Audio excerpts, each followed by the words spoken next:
আজকের ভিডিওতে এমন একটি ম্যাজিক সার তৈরি করে দেখাবো যে সারটি টমেটো গাছে একবার প্রয়োগ করলেই প্রচুর পরিমাণে টমেটোর ফলন পাওয়া যাবে। এই জৈব সার গাছে একবার দিলেই গাছ ভর্তি হয়ে ফলন আসবে। এছাড়াও গাছে কি কি কীটনাশক দিলে গাছ রোগমুক্ত থাকবে সেটাও এই ভিডিওতে দেখাবো। ছাদ বাগানে শখের বসে অনেকেই টমেটো চাষ করে থাকেন, কিন্তু কারোরই এরকম সুন্দর ফলন হয় না। তো এর জন্য টমেটো গাছে প্রচুর পরিমাণে ফলন পাওয়ার জন্য এমন একটা ম্যাজিক সার আপনাদের দেখাবো, তো যাতে আপনারাও কিন্তু এরকম টমেটোর ফলন খুব সহজেই সম্পূর্ণ জৈব পদ্ধতিতে আপনার বাড়ির ছাদ বাগানে ফলাতে পারবেন। এছাড়াও টমেটো গাছে যে যে সমস্যাগুলো হয়, যেমন এর পাতা কুঁকড়ে যাওয়া, ফুল ঝরে যাওয়া, ফল সেট না হওয়া, এরকম বিভিন্ন রকম সমস্যা হয় এবং ফাঙ্গাস ইনফেকশন বিভিন্ন রকম হয়, দই পোকার আক্রমণ হয়।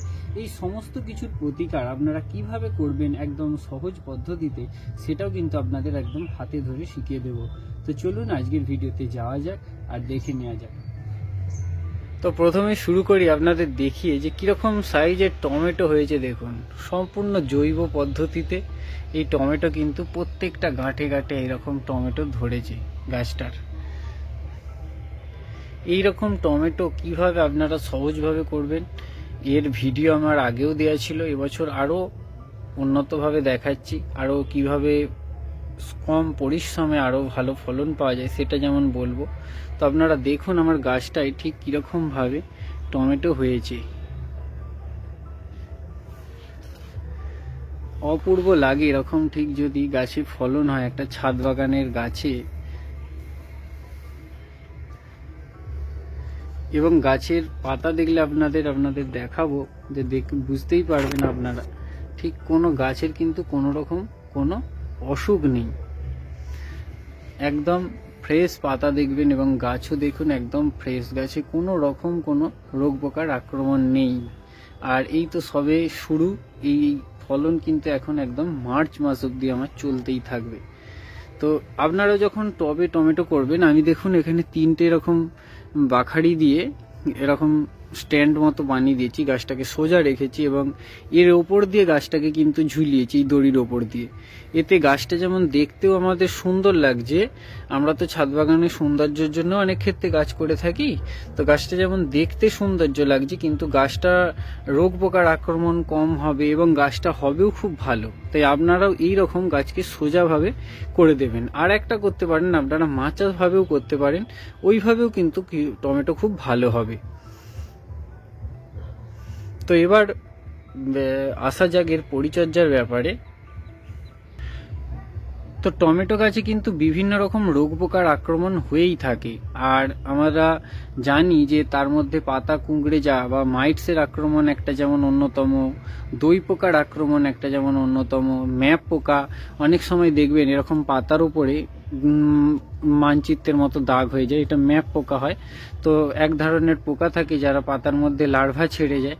তো এই রকম বিভিন্ন রকম রোগ পোকার আক্রমণ কিন্তু টমেটো গাছে হয়েই থাকে।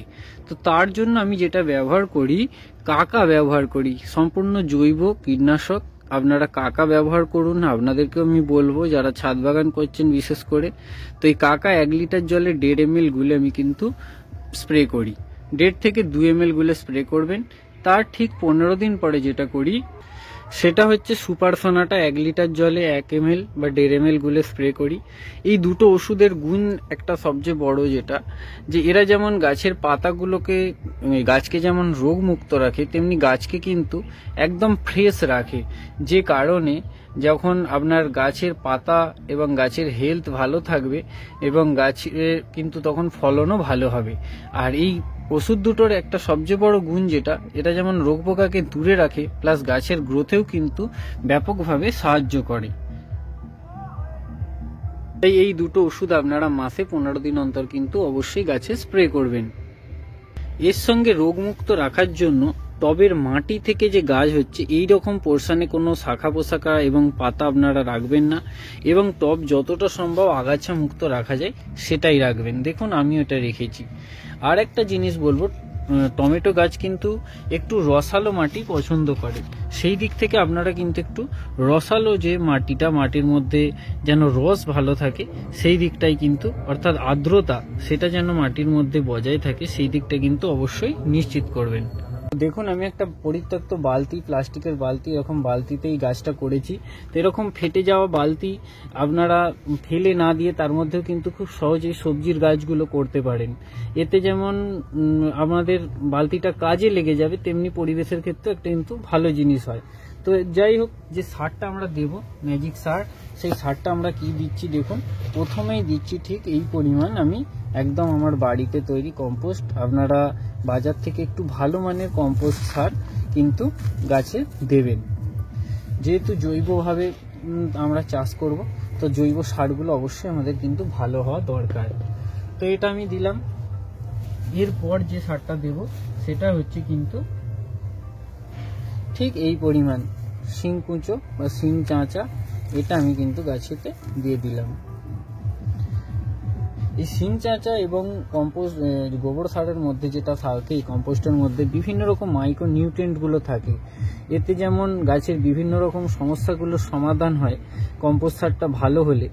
আর শিং চাঁচার মধ্যে প্রচুর পরিমাণে নাইট্রোজেন থাকে, ফসফরাস থাকে, যাতে গাছে প্রচুর ফুল আসে, গাছের শিকড় ভালো থাকে, শিকড়ের গ্রোথ হয়। তো এই দুটো সার তো আমরা অবশ্যই দেব। এর সঙ্গে যেটা দেব সেটা হচ্ছে আমরা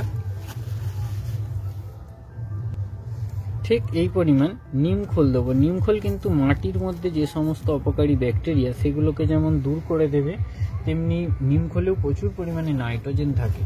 তো তাই অবশ্যই নিমখোলটা আপনারা ব্যবহার করবেন। আর ওর সঙ্গে আমি দেব ঠিক এই পরিমাণ 10 গ্রাম মতো সিঙ্গেল সুপার ফসফেট। আপনারা এটা দিতে না চাইলে ডিমের খোসা গুঁড়ো দিতে পারেন, তাতেও কিন্তু খুব ভালো কাজ হবে। আর একটা জিনিস বলবো, ঠিক এই পরিমাণ অনুখাদ্যের জন্য জিআই দানা আপনারা ব্যবহার করতে পারেন। যারা এটা দিতে পারবেন না বা যাদের কাছে নেই, তারা চাল ধোয়া বা ডাল ধোয়া, মুসুর ডাল ধোয়া জল কিন্তু গাছে প্রয়োগ করতে পারেন, তাতেও কিন্তু একই রেজাল্ট পাবেন। তো এইগুলোকে এবার আমরা কি করব, একটু জাস্ট মাটির মধ্যে, বেশি ডিপ করবেন না, 1 থেকে 1.5 ইঞ্চি ডিপ করলেই হবে। এই এতটা মতো আমি দেখুন ডিপ করছি, কিন্তু এর বেশি মাটির মধ্যে মেশাতে গেলে এই সমস্ত সবজি গাছের কি হয়, যে শিকড়গুলো আছে যেগুলো এদের খাবার গ্রহণ করে, সেই খাবার গ্রহণ করার শিকড়গুলো কিন্তু কেটে যেতে পারে। তাই আমরা কিন্তু বেশি ডিপে যাব না, ঠিক এই রকম ডিপ করে দিলাম। আর একটা কথা বলবো, যারা তরল খোল সার দিচ্ছেন তারা কিন্তু কখনোই গাছে এই সময় খোল গুঁড়ো দেবেন না। আর যারা তরল খোল সার দেবেন না, তারা কিন্তু খোলের গুঁড়োটা অবশ্যই এই সময় দেবেন। তরল খোল সার আপনারা সপ্তাহে একবার করে 1:4 অনুপাতে দিতে পারেন। কিভাবে বানাবেন তার ভিডিও আছে, দেখে নিতে পারেন।